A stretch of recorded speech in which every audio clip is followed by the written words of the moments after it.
राज्यसभा में सांसद भाई रणदीप सिंह जी सुरजेवाला,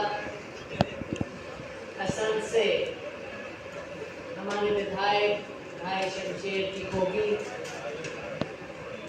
हमारे पूर्व विधायक विशाल सिंह जी, हमारे पूर्व विधायक रणधीर जी धीरा, हमारे अन्य सभी सम्मानित मंचा सिंह साथीगण। मैं सुबह ही सुरेश जी को कह रही थी कि हम टाइम कुछ दे देते हैं लोगों को और लोग बैठते हैं इंतजार करते हुए और हम 5-6 घंटा लेट पहुंचते हैं, तो लोगों का क्या हाल हो रहा होगा। तो मैं इनको कह रही थी कि आप 2-4 घंटे बाद का टाइम देना, लेकिन उसके बावजूद रात के 10 बज गए। मैं बहुत आपके आभारी हूँ कि मौसम खराब होने के बाद भी आप लोग यहाँ पर बैठे हैं इंतजार, और ये आपका इंतजार साफ बता रहा है कि आपका मन से जुड़ाव है कांग्रेस पार्टी के प्रति। मन में एक इच्छा है कि आगे आने वाला समय बेहतर हो। मन में एक इच्छा है कि आने वाले समय में एक बदलाव आए। आप लोग न जाने कब से, जैसे भाई रणदीप जी कह रहे थे, कितने साथी यहाँ पर मौजूद हैं जो अपने यूथ कांग्रेस के समय से कांग्रेस पार्टी का झंडा उठाए हुए, और कांग्रेस पार्टी इसीलिए जिंदा है कि हमारा वर्कर लोगों के बीच में रहता है, लोगों की बात को उठाता है, लोगों की आवाज को सुनता है। और एक और कारण ये है कि कांग्रेस पार्टी कभी झूठ नहीं बोलती। समय बदल गया है, जमाना बदलता जाता है। पिछले 10 साल में हम देख रहे कि कैसे झूठ की राजनीति चल रही है, जुमलेबाजी की राजनीति। साथियों, सच बताती हूं, हम धर्म नगरी में बैठे हैं खड़े, ये शब्द जुमलेबाजी हमने कभी सुना ही नहीं। वैसे कहा जाता था कि जुमले हैं और हैं, लेकिन राजनीति में कभी इस शब्द का इस्तेमाल नहीं होता। लेकिन जब मोदी जी ने आकर कहा, मेरी बहनें बैठी हैं यहाँ, कि मैं सबके जेब में 15 लाख रुपए दे दूंगा, साल में 2 करोड़ नौकरियां दे दूंगा, तो सबने विश्वास किया।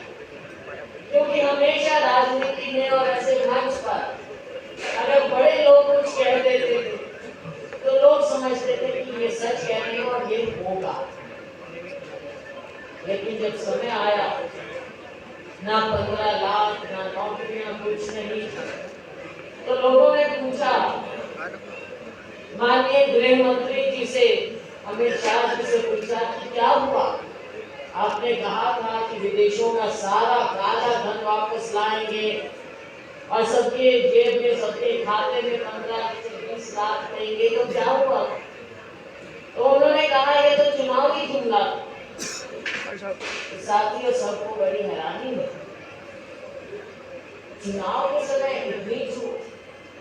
अब लोगों के बीच में जाके कहते हैं कि भारतीय जनता पार्टी को कोई साथी खड़ा होकर कह देता है कि भारतीय जनता पार्टी मत बोलिए, आप बोलिए बहुत झूठी पार्टी या भारतीय जुमला पार्टी। लोग नाम रख देते हैं क्योंकि इनका रिकॉर्ड है सर।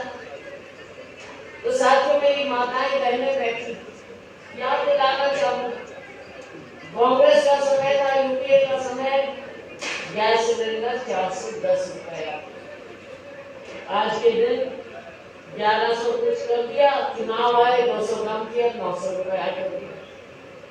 लेकिन उसका वजन भी 10 किलो कम कर दिया है, 10 किलो कर दिया सिलेंडर, छोटा कर। ऐसे कहाँ महंगाई और कहाँ मेरी बहनें, कहाँ कहा जाता था कि आपके आंसू पहुंचे। आज तो महंगाई इस कदर बढ़ती जा रही है कि लोगों के आंसू थम नहीं रहे। मेरे बेरोजगार बेरोजगार युवाओं के आंसू थम नहीं रहे। अभी बात कर रहे जीटी रोड, पहले हम सुनते थे कि पंजाब से बहुत से लोग विदेशों में जाते हैं, लेकिन अब हम क्या देख रहे हैं, हमारा जीटी रोड तो गांव के गांव खाली होते चले जा रहे हैं। किसी किसी गांव में युवा देखने को नहीं मिली, क्योंकि सब विदेशों, और जिसके पास किला 2 किला की जमीन है, कुछ गज जमीन है, वो बेच रखते हैं, पैसा लेते हैं अपने बच्चों को विदेश भेजने के लिए। और कईयों की तो इतनी दुर्गति होती है कि न जाने कैसे कैसे लोग विदेश में पहुंचते हैं, अमेरिका पहुंचते हैं, कनाडा पहुंचते हैं। और लोगों को लगता है कि ऐसा जोखिम उठाना आसान है, क्योंकि यहाँ पर तो कोई नौकरी नहीं, कोई कामकाज नहीं है, कोई धंधा नहीं। तो ये सब आपके साथ झूठ की राजनीति हुई है साथ। आज हम जो ये संदेश यात्रा लेकर निकले, भाई नंदीप जी, किरण जी और मैं और हमारे सभी साथी, राहुल गांधी जी की, खड़गे जी की, उनकी यात्रा, राहुल जी की यात्रा भारत जोड़ो न्याय यात्रा का संदेश देगा। कांग्रेस संदेश यात्रा आपके बीच में आई। साथियों, ये भरी नगरी, ये न्याय की जर्नी, महाभारत क्यों हुआ? महाभारत की लड़ाई इसलिए हुई थी क्योंकि इस समय एक अन्याय हो रहा है। जब अन्याय होता है तो इत्तेहाद हो जाती और न्याय के लिए लड़ाई लड़नी पड़ती है। यही हमने सीखा कि न्याय की लड़ाई लड़ो। कुरुक्षेत्र की जमीन के लोगों, हम सबको ये न्याय की लड़ाई लड़नी। राहुल जी के न्याय की लड़ाई, इसमें हम सबको साथ देना। कुरुक्षेत्र को ऐसी नगरी, यहाँ पर जब दुनिया से लोग आते हैं, नगरी है तो न जाने कितने मंदिर प्राचीन हमारी आस्था जुड़ी हुई, लेकिन इस नगरी का क्या? तो कहते हैं जो सड़कों के जो हाल है, गड्ढे पे खड्डे, और यहाँ तो आम लोगों में मजाक बन गया कि अगर यहाँ अर्जुन अपना रथ लेकर आज के दिन आ जाए तो उनके रथ का पहिया भी उन गड्ढों में फंस गया। ये हाल हो गया। मुझे याद है हम सुबह निकल रहे थे, पैनोरामा 90 के दशक में हम ये पैनोरामा लेकर आए, तब मैं मंत्री थी संस्कृति विभाग में, और मैंने ऐसा देखा था विदेश में, और मैंने कहा हमको यहाँ भी बनाना चाहिए। वो समय था, अगला समय है, न जाने कितने करोड़ों रुपए यहाँ पर बताए गए, कहे गए, करोड़ों रुपए लगाए जाते हैं हर साल यहाँ पर राखा करने के लिए, फेस्टिवल करने के लिए। लेकिन क्या नगरी का कुछ उद्धार हुआ? धर्म नगरी में क्या इस तरह गंदगी के ढेर होने चाहिए, नशे के ढेर होने चाहिए? और विकास जिसको 9 साल मिल चुके वो 10 साल होने को आए, तो कहीं कुछ तो नजर आना चाहिए। थोड़ा थोड़ा कहीं पत्थर, कहीं कोई बात लगाकर आपने नगरी नहीं सुधारी। बहुत बड़ी जिम्मेवारी मिली। अगर चाहते तो इस नगरी का दुनिया के स्तर की नगरी बनाई जा सकती। हमने अपने समय में, जब मैं पर्यटन विभाग में थी, हमने 25 करोड़ रुपया उस समय दिया था यहाँ के। अब ये नहीं मालूम कि पैसा लगता कहाँ है। 4 पत्थर कहीं बड़े नजर आते, एक दो जगह थोड़ा नजर आता है, लेकिन आम लोगों के लिए क्या जिंदगी बेहतर हुई, ऐसा कुछ नजर नहीं आ रहा। आइए हम सब आने वाले समय ये प्रण करें, सबको न्याय दिलाना, गरीब को, अमीर को, हमारे दलित भाइयों को, हमारे पिछड़े वर्ग के भाइयों को, सभी साधारण लोगों को आज नौकरी चाहिए, नौकरी के लिए न्याय, महंगाई से न्याय देगा, शहर को न्याय चाहिए, छोटे दुकानदार को न्याय चाहिए। आने वाला समय बदलाव का। केंद्र में हम 10 की 10 सीट जीत कर लाएं, कांग्रेस की झोली में डालें, सब मेहनत करें ताकि केंद्र में मजबूती आए, और इन शक्तियों के साथ लड़ाई लड़ें जो केवल धर्म के नाम पर लोगों को बरगलाते हैं।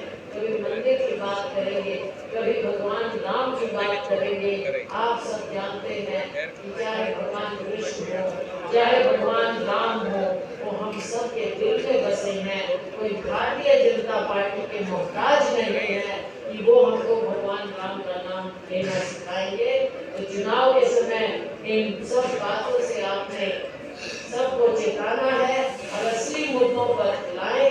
जो राहुल गांधी जी खाते चुका रहे हैं, बेरोजगारी का मुद्दा, महंगाई का मुद्दा, हमारे देश के लोकतंत्र को बचाने का मुद्दा, तो आइए सब मेहनत करें। और आने वाले समय में दिल्ली के बाद हरियाणा में भी परिवर्तन आना चाहिए। और जैसे कि भाई रणवीर जी कह रहे थे, हमें सरकारी सत्ता परिवर्तन भी चाहिए और व्यवस्था परिवर्तन भी चाहिए। आप सभी इतनी देर से बैठे हैं, इतने ध्यान से बैठे हैं, आप सबका मैं दिल की गहराइयों से धन्यवाद करती हूँ। जय हिंद।